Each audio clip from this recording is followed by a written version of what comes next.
میں آج تک ایک واقعہ بھولتا نہیں ہوں کہ ایک بلوچ سردار کعبے کے سامنے گیا، کعبے کے دروازے کے سامنے کھڑا ہو کے کیا کہتا ہے، اے اللہ ہم بلوچ ہیں اور ہم سرداروں کا، بلوچی قبیلے کا ایک قانون ہے، ایک دستور ہے، ایک رواج ہے، اے اللہ ہمارے دروازے پر کوئی دشمن بھی آ جائے نا ہم اس کو معاف کر دیتے ہیں، اے اللہ میں بھی تیرے دروازے پر آ گیا ہوں اور تیرا دشمن نہیں ہوں، تیرا بندہ ہوں، گناہگار ضرور ہوں مگر آ گیا ہوں تیرے گھر کے دروازے پر، تیرے کعبے کے دروازے پر کھڑا ہوں، مولا مجھے معاف کر دے۔ کیا کمال کی بات کی اس نے، کاش یہ بات ہمیں سمجھ آ جائے اور ہم اللہ کے گھر جا کے بیٹھ جایا کریں، مسجدوں کو آباد کریں، پریشان ہو کر کبھی اس کے پاس جاتا ہوں، کبھی اس کے پاس جاتا ہوں، کبھی اس کے پاس فائل لے کر کبھی اس کے دھکے کھا رہا ہوں، صاحب میرا مسئلہ حل کر دو۔ ارے جس نے ساری دنیا کے مسئلے حل کرنے ہیں، جو احکم الحاکمین ہے، شفا اس نے دے دی، روزی اس نے دے دی، اولاد اس نے دے دی، عزت اس نے دے دی ہے، شہرت اس نے دے دی ہے، مشکلیں اس نے آسان کرنی ہے، دھکے کسی اور کے کھا رہا ہوں۔ کیوں نہیں جاتے اللہ کی بارگاہ میں، کیوں نہیں سر جھکاتے اس کے پاس، کیوں نہیں پڑھتے نمازیں؟ کبھی کر کے تو دیکھو، کبھی جاؤ اس کے گھر میں اور بیٹھ جاؤ اور اٹھنا نہیں، اے اللہ جانا نہیں ہے، میں تیرے دربار میں آیا ہوں، خالی نہیں جاؤں گا، میرے گھر کوئی پریشان آئے میں اسے خالی نہیں بھیجتا، تو خالق و مالک ہے۔ اور پتہ ہے اللہ سے بات کرنا کتنا آسان ہے، کبھی سوچا آپ نے؟ میں آپ کو کہوں وزیر اعظم سے بات کیجئے، صدر سے بات کیجئے، وزیر اعلیٰ سے بات کیجئے، علاقے کے جناب ایم این اے سے بات کیجئے، منسٹر سے بات کیجئے، آپ کہیں گے میں کہاں سے بات کروں، رابطہ ہی نہیں ہوتا، ٹائم بڑا مشکل ہے، بڑے مصروف ہوتے ہیں، مجھے کون جواب دے گا؟ ایسا ہی ہے نا، جو ساری کائنات کا مالک ہے اس سے پتہ ہے بات کرنا کتنا آسان ہے۔ پتہ جب میں اور آپ دعا کرتے کس سے بات کر رہے ہو؟ اللہ سے، بغیر کسی سیکرٹری کے۔ کوئی سیکرٹری نہیں ہے آپ کی اور اللہ کے بیچ میں، کوئی ترجمہ کرنے والا نہیں ہے، اچھا کوئی ٹائم لیمٹ بھی نہیں ہے کہ صاحب بہت بیزی ہے 5 منٹ ملیں گے ملاقات کے، نہیں، جتنی کرنی ہے کرو نا باتیں، اور جس زبان میں کرنی ہے کرو، ہاں اپنی مادری زبان میں اللہ سے باتیں کرو، بلکہ زبان سے نہ کرو وہ تو دل کی بھی سن رہا ہے۔ سر جھکاؤ تو صحیح نا، بیٹھو تو صحیح اس کی بارگاہ میں۔ ہمارا یہی پرابلم ہے، ہم سب کے پاس جاتے ہیں، ہم رب کے پاس نہیں جاتے، پریشان بھی ہیں مگر پھر بھی اللہ کی بارگاہ میں سر نہیں جھکاتا۔ کیا کرو گے اتنا دور رہ کر؟ آؤ میرے پیارے اسلامی بھائی، اللہ کی راہ میں سفر کیجیے، اور سبحان اللہ یہ جو قافلے ہیں نا یہ بہت بڑی نعمت ہے۔ پتہ کیا ہوتا ہے اس سے؟ ہمارا اکثر وقت اللہ کے گھر میں گزرتا ہے، ہماری راتیں اللہ کے گھر میں گزرتی ہیں، تہجد ملتی ہے، بندے سویا ہوا ہو اٹھے، وضو کرے اور مسجد کے کونے میں نماز تہجد پڑھے اور پھر دعا کرے، آئے ہائے کیسا کنیکشن ہے۔ پتہ ہے آپ یہ خاص قبولیت کا وقت ہوتا ہے، علماء کہتے ہیں جو رات کا آخری پہر جو ہوتا ہے نا یہ خاص قبولیت کا وقت ہوتا ہے، ڈائریکٹ کنیکشن ہوتا ہے۔ تو جائیں گے تو موقع ملے گا نا، مسجدوں میں بیٹھنے کا موقع ملے گا، اوابین پڑھنے کا۔ کتنوں کو تو اوابین کیا یہ نہیں پتا، اگر قافلوں میں آپ کو اوابین ملے گی، آپ کو تہجد ملے گی، آپ کو اشراق چاشت ملے گی، نیکی کی دعوت کا موقع ملے گا، پھر علم دین کتنا سیکھنے کو ملے گا۔ آئے ہائے علم دین سیکھنے کے جو فضائل، میں ہاتھ نہیں اٹھواؤں گا، میں یہاں پوچھوں بتاؤ آج کل کون سی فصل اگ رہی ہے، کون سی کھاد ڈالنی ہے، کون سا بیج ڈالنا ہے، پانی کب ڈالنا ہے، کون سی بیماری سے کیسے بچنا ہے، سب پتا ہوتا ہے۔ اور میں پوچھوں ذرا قرآن تلفظ سے پڑھ کے سنا دیں، چلے سورہ فاتحہ ہی پوری تلفظ سے سنا دیں، تو بہت بڑی تعداد کو شاید قرآن پڑھنا نہیں آتا ہوتا۔ نماز کے فرائض کتنے ہیں، نماز کی شرائط کتنی ہیں، وضو کے فرائض کتنے ہیں، کبھی ہم نے سوچا کہ ہم کتنا علم دین، بیسک علم دین سے دور ہے، ضروری علم دین سے دور ہے۔ ہم بالغ ہیں تو پاک ہونا ضروری ہے۔ ہم میں سے کتنوں کو پتا ہے کہ غسل کے کتنے فرائض ہیں، کپڑے ناپاک ہو جائیں تو پاک کیسے کرنے ہیں، ہمارے گھر میں جنازہ ہو جائے پریشان ہو جاتے ہیں کیونکہ گھر پہ کسی کو غسل دینے نہیں آتا، مولوی صاحب کو ڈھونڈو۔ ارے بھائی یہ تو بیسک چیز ہے، میت کو غسل دینا آنا چاہیے۔ پتہ ہے علماء نے بڑی پیاری بات لکھی، حق کیا ہے باپ کا؟ والد کا حق یہ ہے کہ جب اس کا انتقال ہو تو اس کا بیٹا اس کو غسل دے، اس کا بیٹا اس کا جنازہ پڑھائے۔ ماں کا انتقال ہو تو اس کی بیٹی اس کو غسل دے، مگر کیا ایسی اولاد تیار کی ہم نے کہ جو ہمارے مرنے کے بعد ہمیں غسل دے سکے، ہمارا جنازہ پڑھا سکے؟ الحمدللہ میں نے اپنی آنکھوں سے دیکھا ہے، اللہ نے دعوت اسلامی کو ایسا عروج دیا ہے کہ کئی ایسے اسلامی بھائی خوش نصیب کہ ان کا وصال ہوا تو ان کا بیٹا انہیں غسل دے رہا ہے، بیٹا ان کا جنازہ پڑھا رہا ہے، بیٹی غسل دے رہی ہے، سبحان اللہ ماں کو یہ اولاد بنانی ہے نا، تو کیسے بنے گی؟ جب میں خود دین سے دور رہوں گا تو اولاد کو کون دین سکھائے گا؟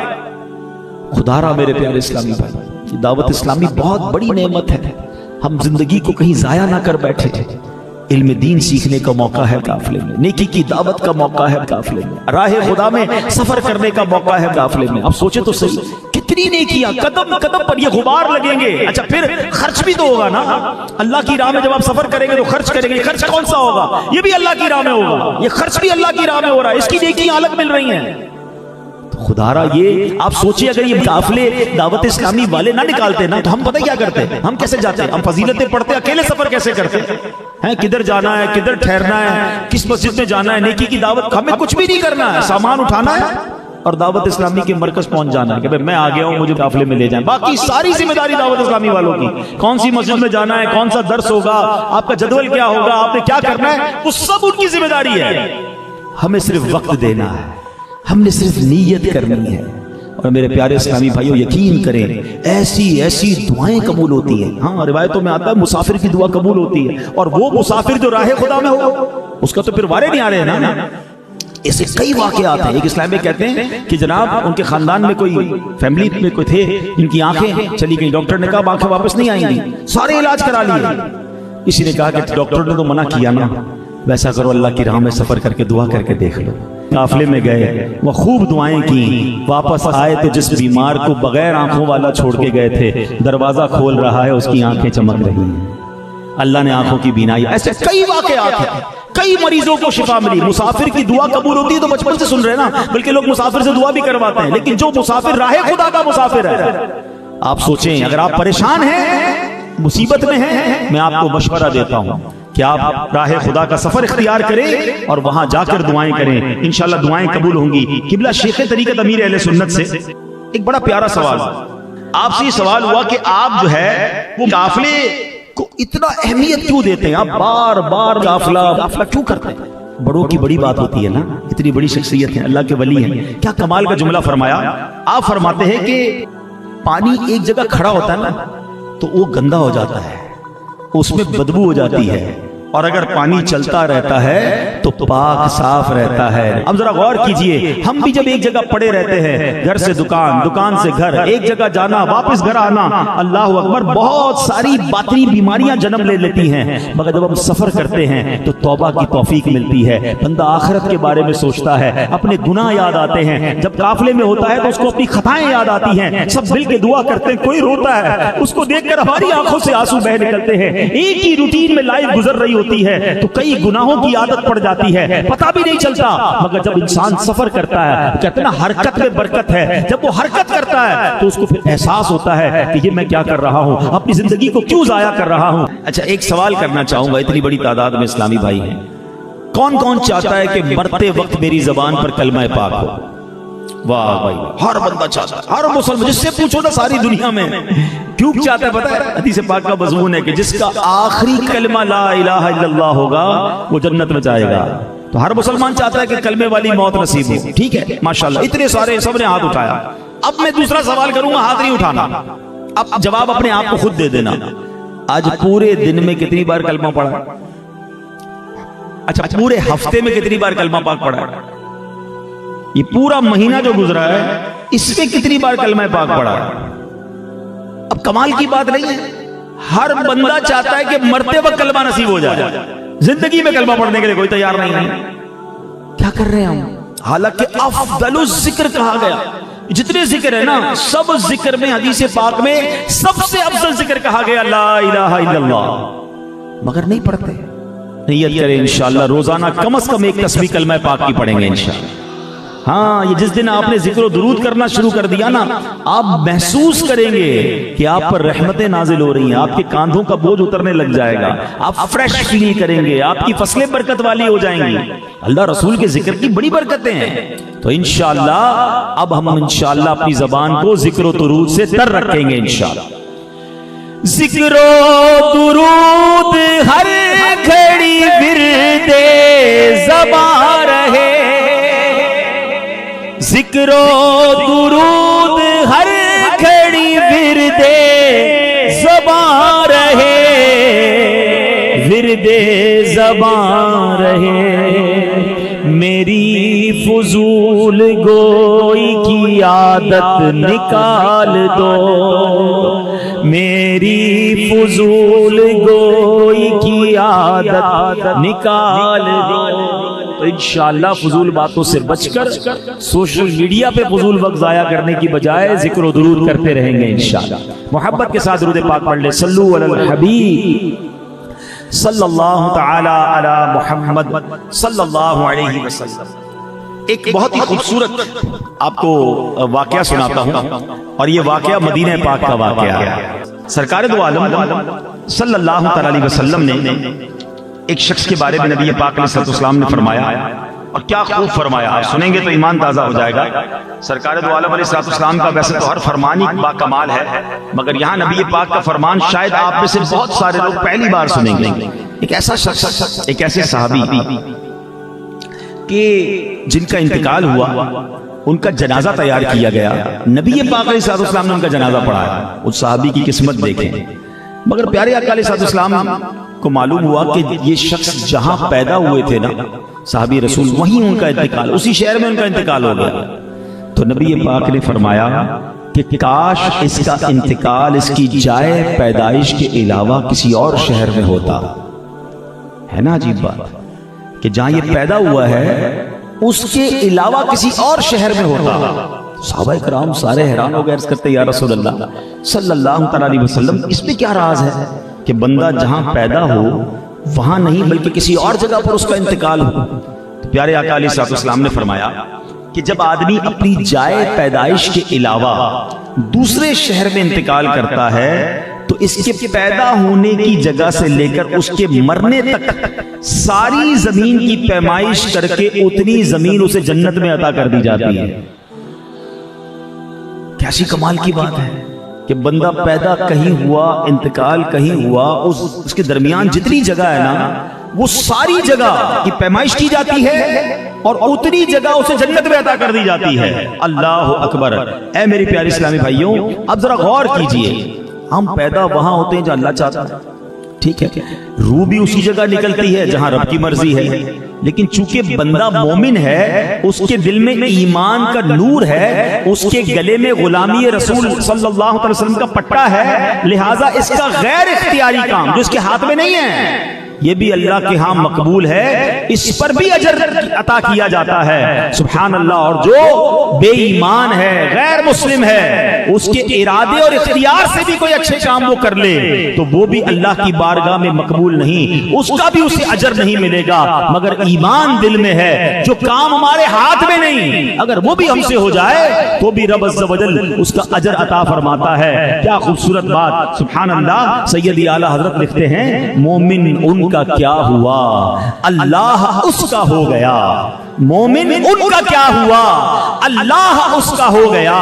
کافر ان سے کیا پھرا اللہ ہی سے پھر گیا، وہ کہ اس در کا ہوا خلق خدا اس کی ہوئی، وہ کہ اس در سے پھرا اللہ اس سے پھر گیا۔ تو یاد رکھیے نبی پاک کا دامن تھامنا یہ بڑی برکتیں لاتا ہے۔ اللہ ہمیں مرتے دم تک نبی پاک کی غلامی عطا فرمائے، اسلام پر ثابت قدمی عطا فرمائے، اور ایمان سلامت لے کر اللہ کرے مدینہ منورہ میں ہمیں موت نصیب ہو جائے۔ اچھا، اب یہاں ایک اور عجیب بات ہے، یہ صحابی رسول جن کا انتقال ہوا تھا یہ تو مدینے میں ہوا تھا، پیدا کہاں ہوئے تھے؟ مدینے میں ہوئے تھے، انتقال کہاں ہوا؟ مدینے میں ہوا، اور مدینے میں مرنا تو بڑی کمال کی شہادت ہے۔ ہاں، پیارے آقا علیہ السلام فرماتے ہیں جس کا مضمون ہے تم میں سے جس سے ہو سکے وہ مدینے میں مرے کہ جو مدینے میں مرے گا میں اس کی شفاعت کروں گا۔ اللہ اکبر۔ اب ذرا غور کریں، سبحان اللہ۔ آؤ اللہ سے دعا کرتے ہیں اللہ ہمیں مدینے کے سوا کہیں اور موت نہ دینا ہے، سبحان اللہ۔ لیکن اب اس صحابی کے بارے میں نبی پاک نے کیوں فرمایا کہ مدینے کے علاوہ کہیں اور موت ہوتی، یعنی جہاں پیدا ہوا وہاں موت نہ ہوتی؟ تو ایسا نہیں ہے، بلکہ علماء کرام فرماتے اس حدیث کا مطلب یہ ہے کہ کاش ان کی ولادت کسی اور شہر میں ہوتی اور ان کا انتقال مدینے میں ہوتا۔ کیونکہ موت تو مدینے کی اچھی ہے نا. جنت البقیع سبحان اللہ ایسا قبرستان ہے جہاں 10,000 صحابہ کرام مدفون ہیں. تو کسی اور شہر میں پیدا ہوتے, مدینے میں انتقال ہوتا, تو جتنی درمیان کی زمین ہے وہ پیمائش کر کے وہ ساری جنت میں انہیں عطا کر دی جاتی. سبحان اللہ. مشہور مفسر قرآن مفتی احمد یار خان نعیمی رحمت اللہ تعالی علیہ فرماتے ہیں اس حدیث پاک سے ثابت ہوا کہ سفر کی موت وطن کی موت سے افضل ہے. اور ایک دوسری حدیث پاک میں ہے سبحان اللہ, یعنی سفر کی موت شہادت ہے. سبحان اللہ. تو یہ بات ہمیں سمجھنی ہے. اب ذرا تھوڑا سا ہم جائزہ لیتے ہیں.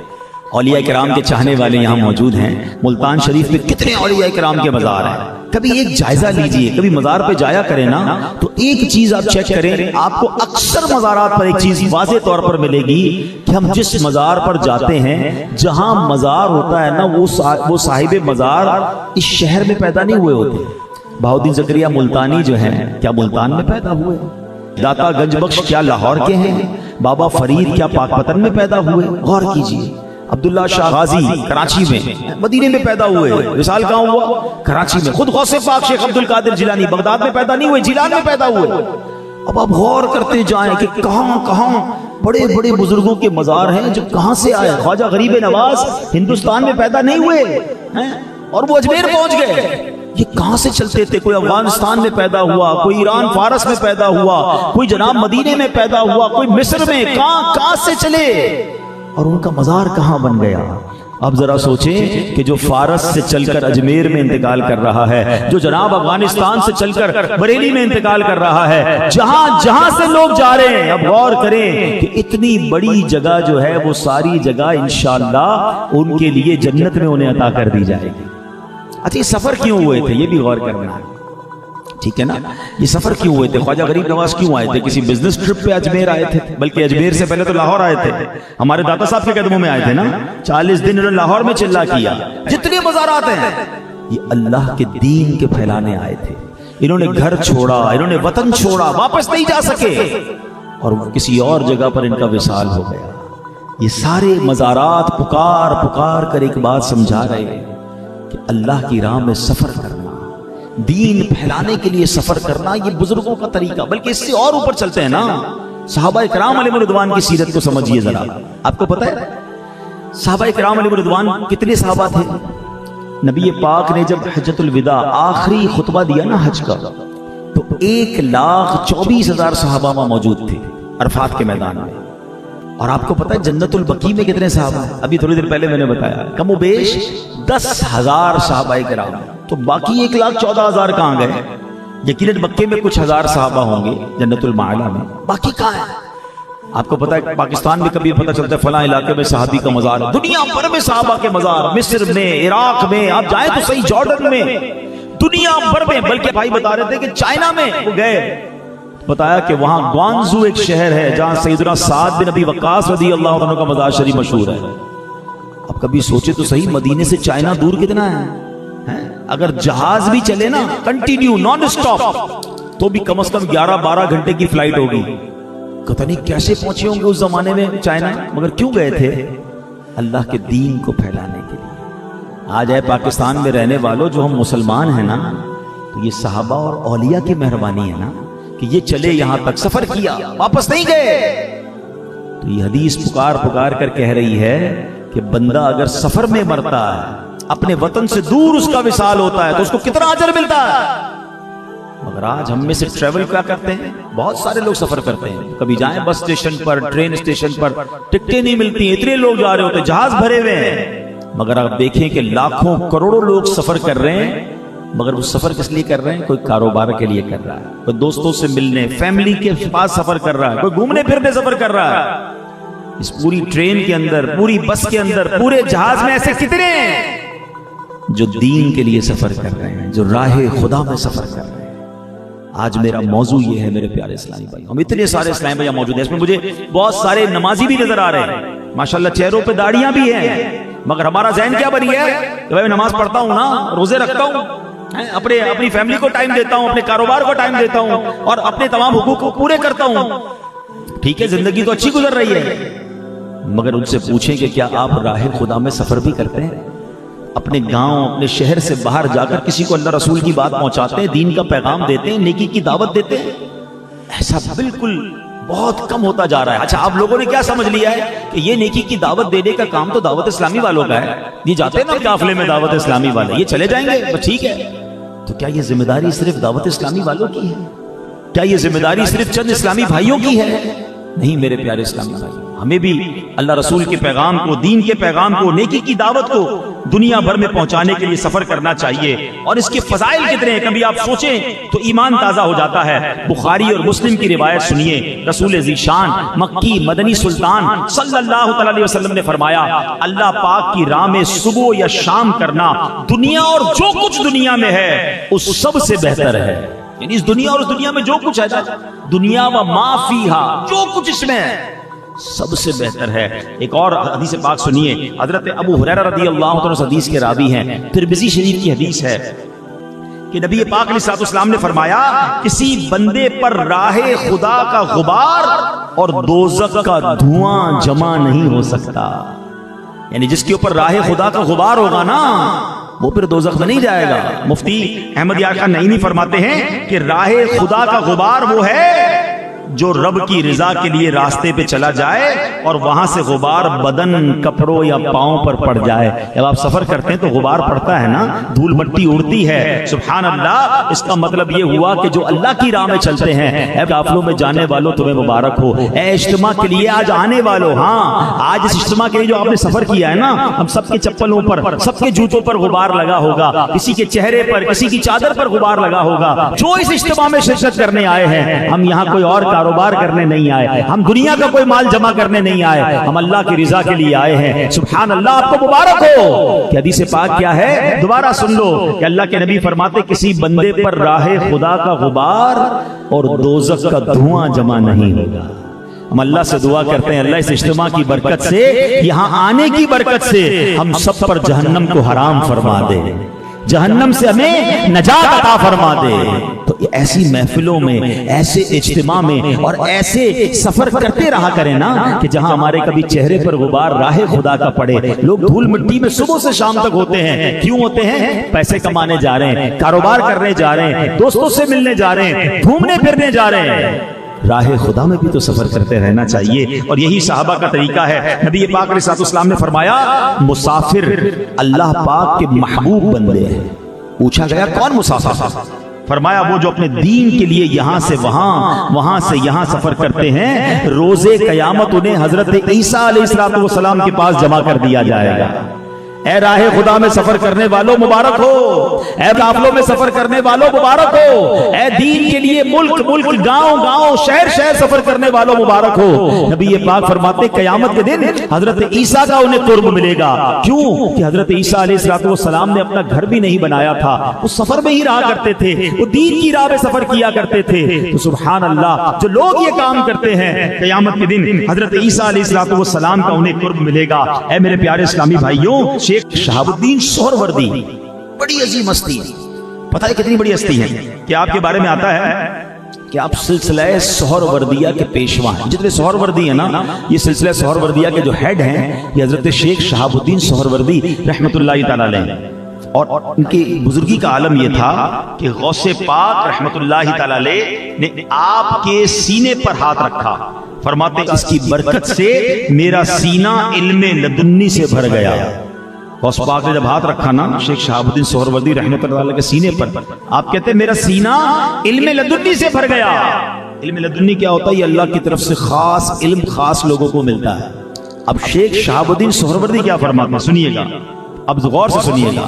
تہجد پڑھنے، روزے رکھنے اور نفل نمازیں پڑھنے سے جو دل پر اثر ہوتا ہے نا، راہ خدا میں سفر کرنے سے بھی دل پر ویسا ہی اثر ہوتا ہے۔ ہاں، نفل تہجد بہت اچھی بات ہے، اللہ مجھے اور آپ کو نصیب فرمائے۔ کیا فائدہ ہوتا ہے؟ دل نرم ہوتا ہے، خوف خدا ملتا ہے، اللہ کا قرب ملتا ہے، یاد الہی ملتی ہے، رقت قلبی ملتی ہے، دعاؤں کی قبولیت ملتی ہے۔ سبحان اللہ، راہ خدا میں سفر کریں تو بھی یہ نصیب ہو جاتا ہے۔ اللہ کرے ہم نفلی عبادتیں بھی کریں، اور راہ خدا میں سفر کرنے کا ذہن بھی بنائیں. کوئی تو کوٹا ہونا چاہیے نا.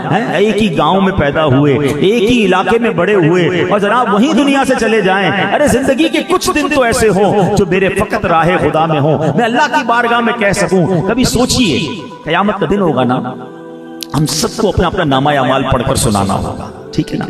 اللہ پاک ایسا کرم کر دے کہ نامہ اعمال سیدھے ہاتھ میں عطا کیا جائے اور بغیر حساب کے جنت میں داخل کر دیا جائے. لیکن جو ہم نے کتابوں میں پڑھا ہے کہ لوگ اپنے نامہ اعمال کو پڑھ کر سنائیں. اب کوئی پڑھ کر سنا رہا ہوگا, اللہ نہ کرے کہ کتنے گناہ ہیں, کتنی نمازیں قضا ہوئیں, کتنی خطائیں ہیں, کتنی بے شرمیاں ہیں, کتنی بے حیائیاں ہیں, چھپ چھپ کر گناہ کیے ہیں. کیسے سنائیں گے اللہ کی بارگاہ میں؟ انبیاء بھی ہوں گے, صحابہ بھی ہوں گے, اولیاء بھی ہوں گے, سارے ہم سے محبت کرنے والے, ساری مخلوق ہوگی, کیسے اپنے عیب سنائیں گے؟ اب سوچیں اس دن قیامت کے دن کوئی اپنا نامہ اعمال پڑھتے پڑھتے اللہ کی بارگاہ میں کہے مولا یہاں سے لے کر یہاں تک کوئی کام نہیں کیا, فقط تیرے دین کی خدمت کے لیے سفر کرتا رہا. میں 12 ماہ کے سفر میں تھا, میں تو یہ پورا مہینہ میرے مولا راہ خدا میں تھا. اے اللہ یہ 12 دن میں اپنے گھر میں نہیں تھا, میں تو دین کی خدمت کے لیے سفر کرتا رہا. اے اللہ یہ والے 3 دن بلکہ ہر مہینے 3 دن اے اللہ میں فقط سارے کام چھوڑ کر تیرے دین کی سربلندی کے لیے سفر کرتا, گاؤں گاؤں جاتا, شہر شہر جاتا, لوگوں کو نماز کی دعوت دیتا, نیکی کی دعوت دیتا. اے اللہ خود بھی تیرے گھر میں رہتا تھا. اللہ اکبر, جو مسجد میں رہتا ہے. قافلوں کی ایک اور کمال کی بات تو یہ ہے کہ بندہ رہتا کہاں ہے؟ اللہ کے گھر میں رہتا ہے اور کہیں نہیں رہتا. اور جو رب کے گھر میں رہتا ہے, بتاؤ تو صحیح, آپ کے گھر میں کوئی مہمان آ جائے, آپ گاؤں والے تو ویسے ہی بڑے مہمان نواز مشہور ہیں, تو کتنا اس کا خیال رکھتے ہیں, اس کو خوش کر کے بھیجتے ہیں. تو جو بار بار اللہ کے گھر میں جا کر رہے گا, سوچو تو صحیح اللہ اس کو کتنا خوش کر کے لوٹائے گا, اس کی کیسی جھولیاں بھر دی جائیں گی. اور سبحان اللہ, اللہ کے گھر میں قیام کرنے والے, اللہ کے گھر کو مسکن بنانے والے, مسجدوں کو آباد کرنے والے, یہ اللہ کو کتنے پسند ہیں. ذرا سنتے جائیے, اس کو بھی سنتے جائیے اور مسجدوں سے پیار کیجئے. سبحان اللہ, اللہ کے حبیب علیہ الصلوۃ والسلام کا آپ کو فرمان سناتا ہوں کہ مسجدوں کی کیا, مسجد کے اندر جو ہے جو بندے رہتے ہیں ان کو کس قدر برکتیں ملتی ہیں. اے میرے پیارے اسلامی بھائیوں, حدیث پاک میں ہے جس طرح کوئی شخص کھو جائے, اس کے گھر والے تلاش کرتے پھریں اور اس کا کہیں پتہ نہ چلے, پھر کافی عرصے بعد وہ کھویا ہوا شخص گھر واپس آ جائے, تو جتنی خوشی ان گھر والوں کو ہوتی ہے, اللہ پاک اس بندے سے اتنا خوش ہوتا ہے جو مسجد کو ذکر و نماز کے لیے اپنا گھر بنا لیتا ہے. اللہ اتنا راضی ہوتا ہے اس سے. بندہ کھو جائے اور بڑے عرصے بعد گھر آئے تو کیسا ماں لپٹ کر سینے لگاتی ہے, کھویا ہوا واپس آ گیا. مسجد کو اپنا ٹھکانہ بنا لیں, ذکر و نماز کے لیے اپنا گھر بنا لیں. اب غور کریں, اتنے سارے میرے بھائیاں بیٹھے ہیں, کتنی بار مسجد جاتے ہیں, یہ ایک الگ مسئلہ ہے. ہاں مسجد نہیں جاتے, ہمارا تعلق مسجد سے بہت کم ہو گیا ہے. علماء کہتے ہیں کہ جس کا ایمان کی مضبوطی چیک کرنا ہو, یہ دیکھو کہ وہ مسجد سے اس کا تعلق کیسا ہے. مومن کی مثال پتہ کیا دی گئی؟ مومن مسجد کے اندر ایسے ہوتا ہے جیسے مچھلی پانی کے اندر ہوتی ہے. مچھلی پانی میں کیسے ہوتی ہے؟ پرسکون. اچھا مچھلی کو پانی سے نکالو تو کیا حال ہوتا ہے؟ بے چین, بے قرار, مرنے جیسی ہو جاتی ہے. ایسا ہی ہے نا. ایک حدیث پاک ہے جس کا مضمون ہے, طویل حدیث ہے, اس کا ایک جز سناتا ہوں کہ قیامت کے دن جس دن اللہ کے عرش کے سوا کوئی سایہ نہیں ہوگا نا, اس دن جن خوش نصیبوں کو اللہ کے عرش کا سایہ نصیب ہوگا, ان میں سے ایک خوش نصیب پتہ ہے کون ہے؟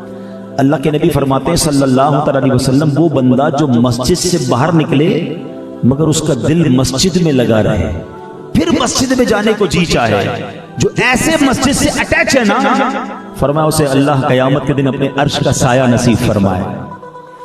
مگر سچ بتاؤ ہمارا تعلق کیا ہے مسجد سے؟ کیا واقعی ایسا ہے کہ مسجد سے باہر ہیں اور مسجد میں جانے کو جی چاہ رہا ہے؟ ہمارا معاملہ الٹا ہے. بڑی تعداد وہ ہے جو مسجد میں جاتے ہی مسجد سے نکلنے کی سوچ رہی ہوتی ہے. یعنی یہ مثال دی گئی نا کہ مومن مسجد کے اندر ایسا ہے جیسے مچھلی پانی کے اندر ہے. مگر حال یہ ہے کہ آج ہم میں سے بڑی تعداد وہ ہے جو مسجد کے اندر ایسا ہے جیسے مچھلی پانی کے باہر ہے, بے قرار, بے چین, بار بار گھڑی دیکھ رہے ہوں گے, جلدی امام صاحب سلام پھیریں, جلدی دعا کریں. اچھا کبھی امام صاحب لمبی دعا کرتے تو لوگ کہتے ہیں حضرت آپ نے آج دعا لمبی کرا دی, 2 منٹ جماعت آپ نے لیٹ کھڑی کر دی.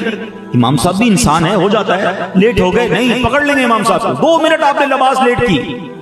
اور یہی بندہ باہر چائے کے ہوٹل پر 1 گھنٹہ بیٹھا ہوگا, اس کو کوئی پرواہ نہیں ہے. 2 منٹ مسجد میں زیادہ کیوں گزر گئے, اس کی ٹینشن ہے.